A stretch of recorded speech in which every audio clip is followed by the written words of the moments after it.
Jumping right in, gonna show you a replay. Wanted to get this out of the way early on.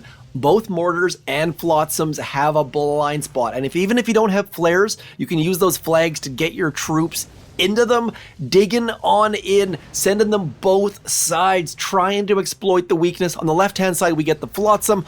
On the right-hand side, we get the flotsam and the mortar.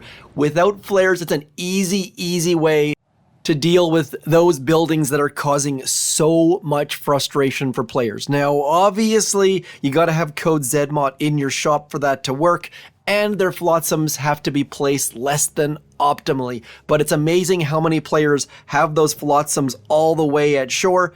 I am at 4 engine room. I will show you 2 different tech trees here that are both in gold, 2 different ways to get to gold. 4 engine rooms. The general consensus is to go back and get boom cannons before you get troop damage. I went and got troop damage and then backpedaled because grenadier players were taking me down. Boom cannons definitely helping with that. Kavan is the goal for this account. Don't have brick, so getting Kavan long time, that will be useful, but as you can see there, 30 plus 28 plus 42, that's a lot of keys. This one, doing pretty good, and I always get a little bit of warmth and coziness beating players with negative names, so doing pretty darn good. I think T-Wizzle was one of those players who had, yeah, same sort of thing, just not good attacks on my part at all. 4 engine rooms and 3 engine rooms, generally speaking, if you leave 1 engine room up, you can win, as you see here. Left 2 up, left 1 up, left, got them all. That's kind of nice. Got them all.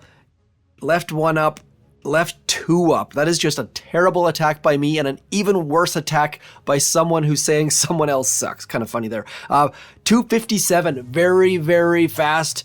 You can see people with naked bases. There are a lot of people coming to 4 engine rooms in a very short amount of time here. Players right about now, 4s are fairly easy because people don't have flares, they don't have heroes, they don't have many things. It's all about timing.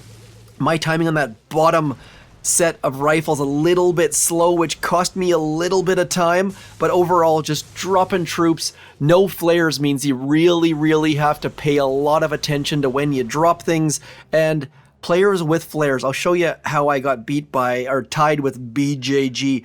I thought for certain I had the win. Then they came in with Brick doing all sorts of wonderful things for them.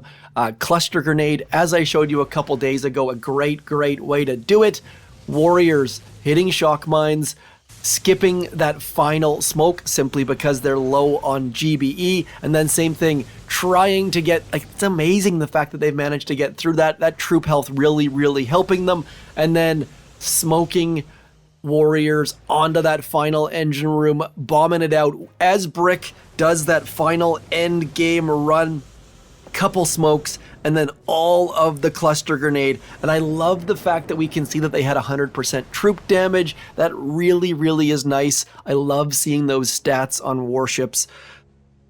Let's do a live hit. I have not attacked in 15 hours, which means I'm going to be super rusty, which means that bases are going to have changed. I have not had enough coffee. Did not have a good sleep. Just trying to line up all of those excuses for you so that when I lose, you know it's coming.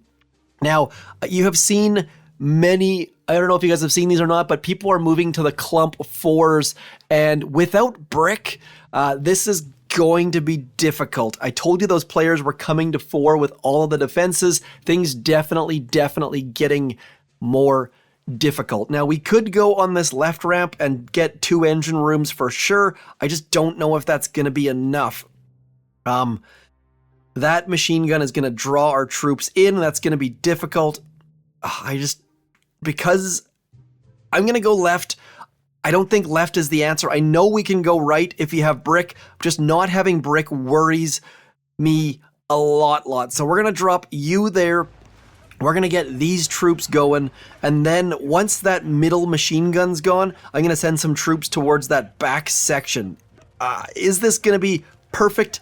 1,000% not. But now that we've got our timing going, I'm going to show you something else that I'm doing a lot of, and that is dropping this smoke just outside of the flamethrower. That, in theory, should keep some of our dudes alive as we pump some more troops in.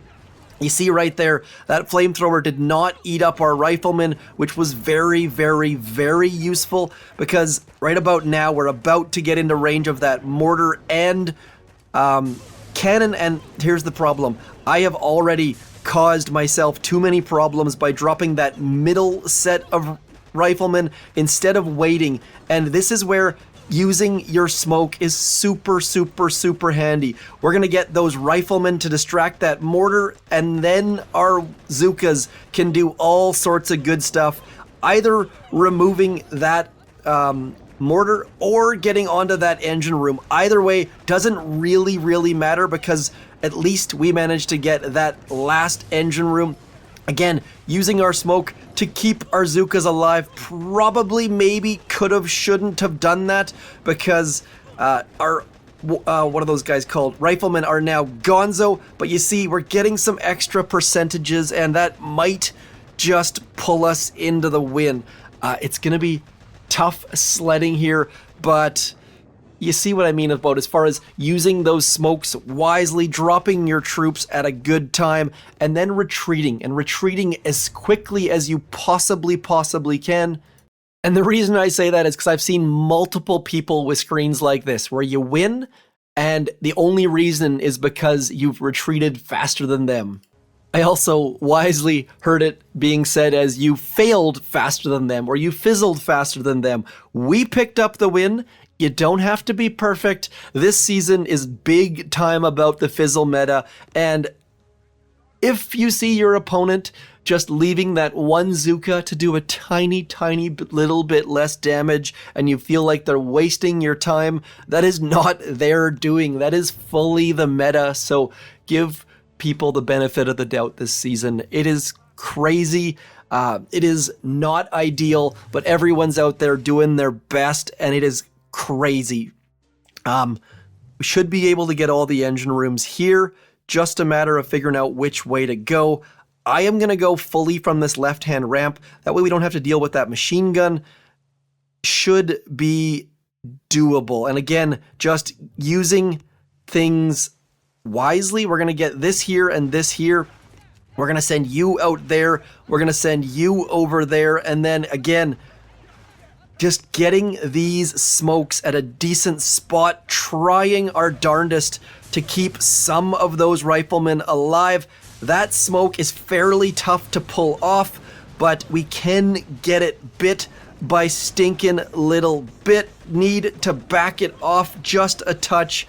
Didn't time that terribly well, but getting rid of you. We need some support for you guys. Let's throw some smokes over there as our Zookas are almost all dead in the water. Not going well, my friends. There is not a lot going well in this attack, but we should be able to burn through most of these things. Trying to get our perfectly placed smokes on both sides, not a great idea. We've got a couple Zookas on that bottom right that should be able to take out that flamethrower right there. And again, this time we're gonna leave our riflemen there because it'll keep our Zookas alive to those cannons. Gross. This is an example of just how poorly things can go when you don't time things terribly well, but we should in theory be able to get all of the engine rooms. And I am not a big fan of the Sky Shield, specifically because of the fact that we have managed to walk through this base. And if they had a Flotsam, we probably would have lost every single one of our troops. Now it's just a matter of keeping those riflemen from drawing the ire of that machine gun, getting our troops onto that engine room. Keeping this smoke right here is going to keep our Zookas alive. We've got all of their engine rooms. There are times where machine guns will shoot extra troops because one troop is in its area, and then it'll shoot past its range because of that one troop. That's why I threw that final smoke. So we have picked up a couple wins there. Good results. Super happy with that. Now let's tempt fate a little bit. In the 3-engine room, if you're in the 3-engine room, do use this base. Take a screenshot. Let's move you out of the way so you can see all of the puppets and the strings. This shock mine right here is super critical. This base will get you good results if you're still at the 3-engine room level. Don't need the Doom Cannon. If you don't have the Doom Cannon yet, just skip that part. It is a great base. Not 100% sure who made it. Gabriel from Join at Own Risk pointed me towards it, so thank you very much, Gabriel. That is going to be it for me, though. Like I said, always, please do check that creator boost. It is annoying. It expires. I hate it. It does great things for me, though, and it's all I want for Christmas. So, I shall talk to you soon. Thanks for coming in. Like, share, subscribe. More importantly, comment. I'm zmoT. Thank you for coming in. Peace.